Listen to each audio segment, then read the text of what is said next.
Hi class. So today is the last video you'll ever see me make. I know, it's so sad. But yeah, other than that, it's just gonna go over the assignment that was assigned yesterday, and we are in an office. Not mine, my wife's, because she works from home because of the coronavirus, just like I do and most of America right now. So, yeah, let's get started.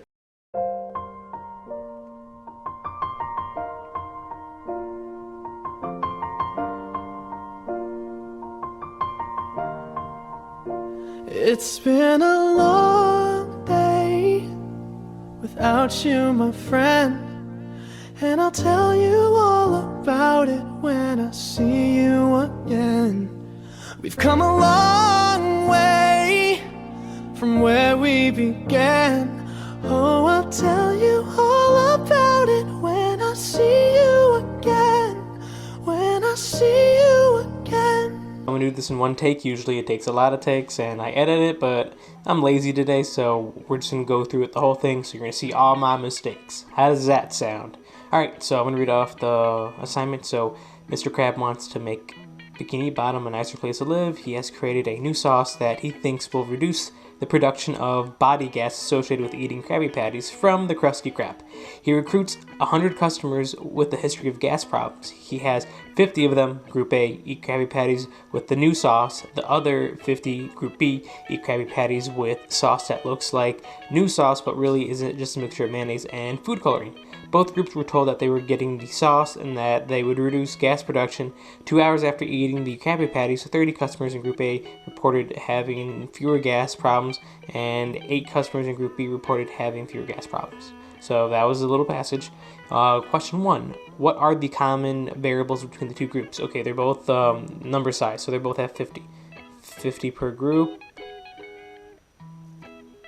That's one of them. Another one was they all eat Krabby Patties. Krabby Patties. So they all eat Krabby Patties. It's 2 hours after they eat, they got asked the question, so just say 2 hour window or 2 hour gap. And then another one was they all think they got special sauce. They all think they got special sauce. Think they got special sauce. So those are the ones typically we're looking for. So this is the independent variable for question 2. What is the independent variable? Whether or not they got special sauce. I'm going to put special sauce, the actual one, not the fake one. What was the dependent variable? The dependent variable was people reporting if they had fewer gas problems. So reported gas problems.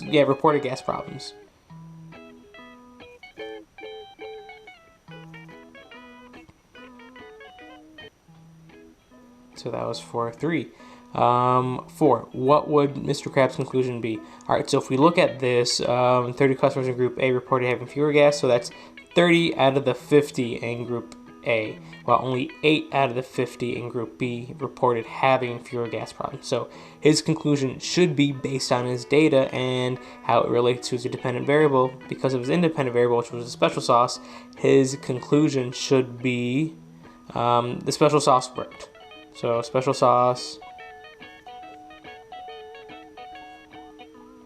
worked, gave people fewer gas. Well, fish. We'll put fish because they're SpongeBob World. Gave fish fewer gas. Nope, there you go. Okay. 1S for gas. Alright. Also, a fun fact for you guys, or another little tidbit, what would his prediction be based on this? If I was Mr. Krabs, I'd predict that the Krusty Krab, or the new sauce would reduce the amount of gas. That would be his hypothesis, and to predict his prediction based on his hypothesis would be the given eating special sauce will reduce the amount of gas. So that would have been in it, but it's not asked around here. So we'll go to 5. What do you think 8 people in Group B reported feeling better? Or why? Sorry, why do you think 8 people in Group B reported feeling better? Placebo effect. It could just been that, or also Mr. Krabs didn't really vet his people too much. Like, what if they ate like Pepto-Bismol or like had some Tums before or even during the experiment? So that isn't very good vetting on Mr. Krabs' part for his experiment. So it could be a wide variety of things. So it could be just whatever. There's nothing really specific, but more than likely, it could be a placebo effect where since they think they got it, they reported feeling better just because of the knowledge of them having supposedly the special sauce. So that could have been it. All right, so that was the first one. Let's go to the second one. Right here. SpongeBob notices that his pal Gary is suffering from slimatosis, which occurs when the shell develops a nasty slime and gives off a horrible odor. His friend Patrick tells him that rubbing seaweed on the shell is a perfect cure, while Sandy Cheeks says that drinking Dr. Kelp will be a better cure. SpongeBob decides to test this cure by rubbing Gary with seaweed for 1 week and having him drink Dr. Kelp. After a week of treatment, the slime goes away and Gary's shell smells better. So what was the initial observation? Gary is suffering from slimatosis. Can't really pronounce things, but Gary has slimatosis. Gary, come home. That's a banger. If you guys do not know that song, go to YouTube, listen to it. And also Chip Skylark, Shiny Teeth in Me. Classics. But yeah, so that is for 6. That'll be an acceptable answer. 7, what is the independent variable? Alright, so his independent variable was his 2 cure methods. So we'll put cure methods. And then we'll be a little bit more detailed. We'll put Dr. Kelp versus seaweed. And then his dependent variable, it would have been if he was cured. So if Gary was cured.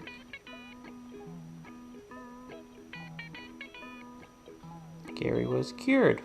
And that was his dependent variable because it depended on his independent variable. That was like that's what we're recording. Remember, our dependent variable is the thing that we're recording, and our independent variable is the thing that's different between the 2 groups.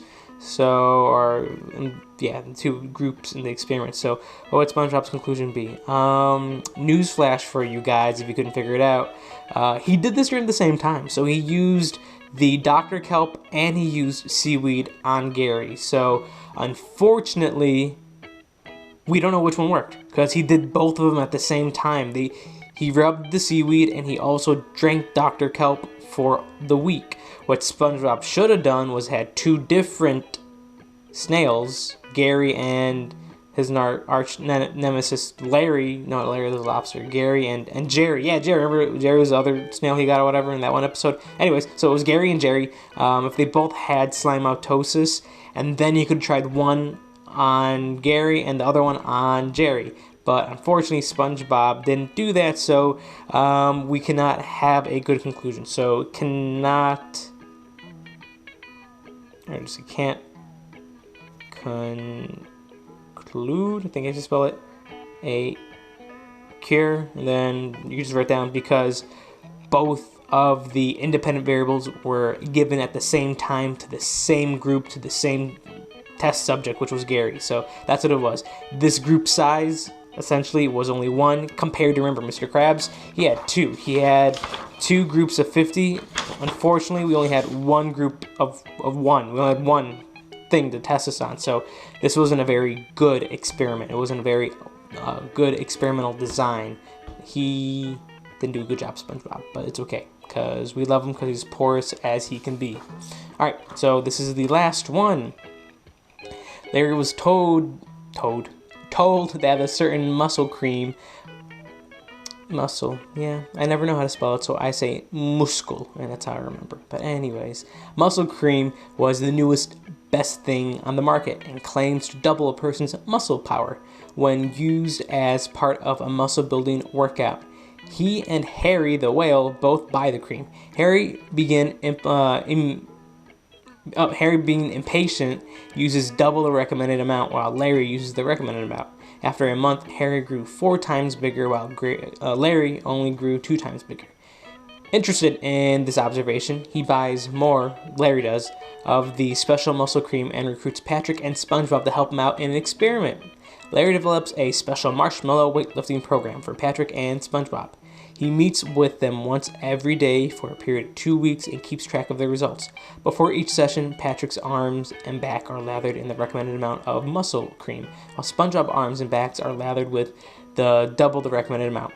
So here we can see Patrick, this is their initial muscle mass. Patrick's at 18 because he's bigger, and SpongeBob is just a sponge, so it's 5.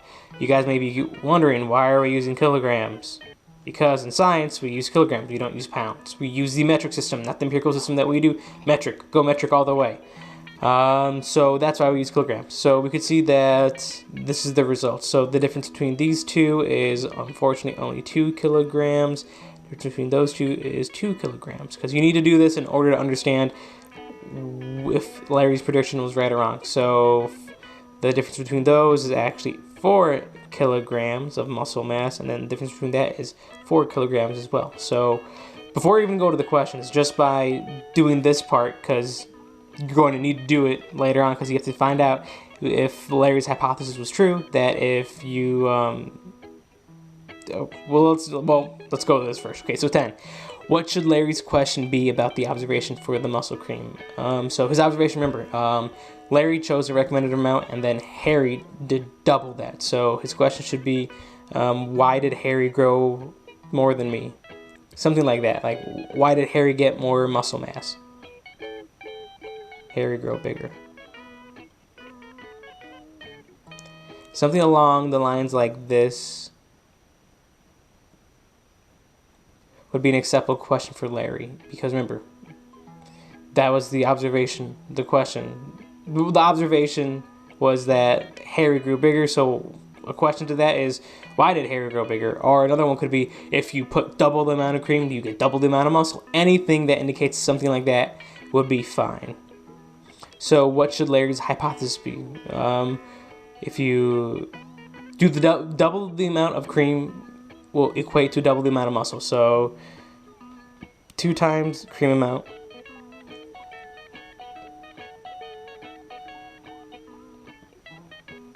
equal to 2 times the muscle amount. Muscle. That's how I know how to spell it. Little tips and tricks helping in life. Alright, so that was it. So what should Larry's prediction about the hypothesis be? Alright, so he should predict that if you put twice as that a person with twice the amount of cream will be bigger than a person with the recommended amount. So 2 times amount of cream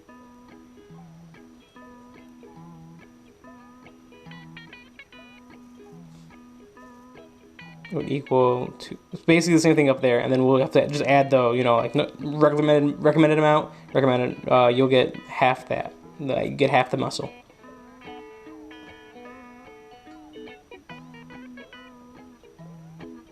And then regular amount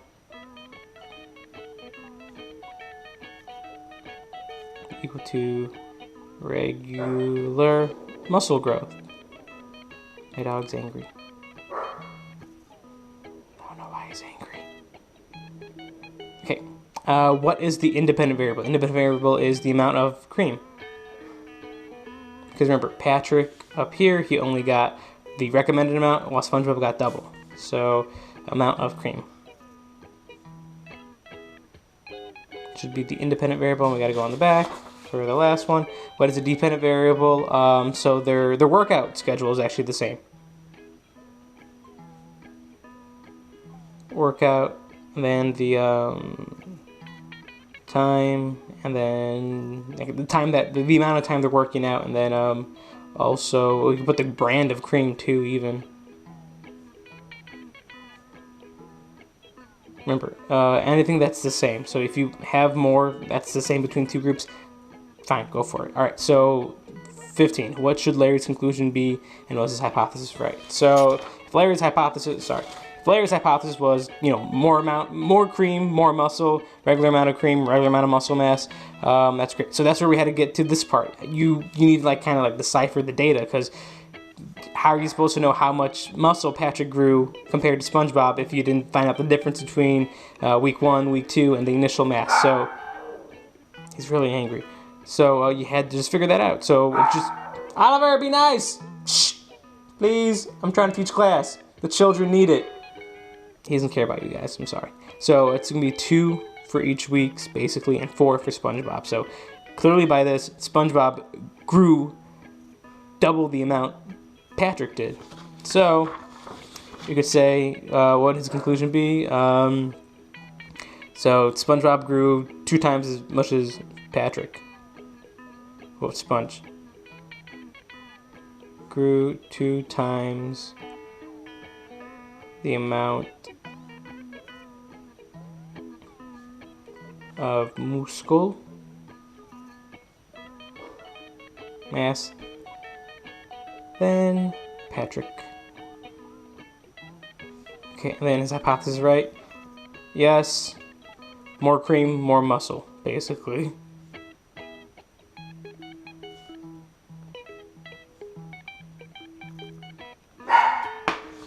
Alright, so that's it. We answered all of these. This was your scientific method word problems. You'll see a question kind of like this on your little mini test, and other questions too about what scientific method, like independent, dependent variables, what they are, and also remember our 5 negative effects that the humans have on the earth. So please refresh your mind if you forgot what those 5 are before you take the test. But that is it. And with that, we are officially done. It's gonna be Friday when you guys watch this, and there's no school Monday, and Tuesday's the last day. So Tuesday's the last day for you guys to submit anything you want to submit or should submit, because Wednesday is the day that teachers have to submit all their grades. So Tuesday, get everything done. Yeah, that being said, this is the last video. It's not the way I wanted to say bye to everyone. Would have loved to see you guys in person, and I don't know, spend more time in person with you guys. But if you remember what I said at the beginning of the year, if you feel like school's not for you, it's okay. I want you to graduate, I want you to pass, but if that doesn't happen for all or some of you, it's okay. You're not a bad person or a bad student. It doesn't make you less of a person because you don't like school. It happens. Not everyone does. But remember from what I said the first day of school, besides, not going to school, it's okay if you don't like it. If you ever feel like later on in the future that school is for you, like if you want to go to college, because not everyone has to go to college. College isn't for everyone, because if you don't like school, you're not going to like college. But what you do need to do is find a job or a work trade that will give you a good income so you can support yourself and potentially your future family. But if down the line you're either in construction, which is a good job, or you're a mechanic, or you're a painter, or you're some kind of union worker, and you say, you know what, I want to take another whack at it at school, and you want to go to college, it's okay to go when you're not 21 or 18 or whatever, because there's no expiration date. Like there's no expiration date for schooling for either a college or a university. There's not like a cutoff point for age. Like, oh, you're 40, you can't come to school. No, you can go to school whenever you want. So even if it takes a little longer for you guys to want to go to school, as long as you have the drive and passion to go to school and to further your education, go for it. There is multiple opportunities for you to go to school if you want. But like I said before, it's not for everybody, and don't feel bad or don't feel pressured that you have to go to school right out of high school. If you want to take a little bit of time off, relax, because I've been there. I didn't relax, so. But I've been there, you've been in school since kindergarten and you're done with your senior year. If you want to take a little break, that's fine, but at least try to be productive with your time. Be good to yourself and be good to others, and, unfortunately, money doesn't bring happiness, but money does bring security. And in this day of age, as you guys know with the coronavirus too, it's very important to be financially stable. So if you don't go to school, at least please get a good stable support each other. But yeah, I'll see you guys unfortunately next year in the hallway. Don't know when that will be, if this virus is going longer, but hopefully we actually do see each other when August rolls around. And if you see me in the hallway, please say hi.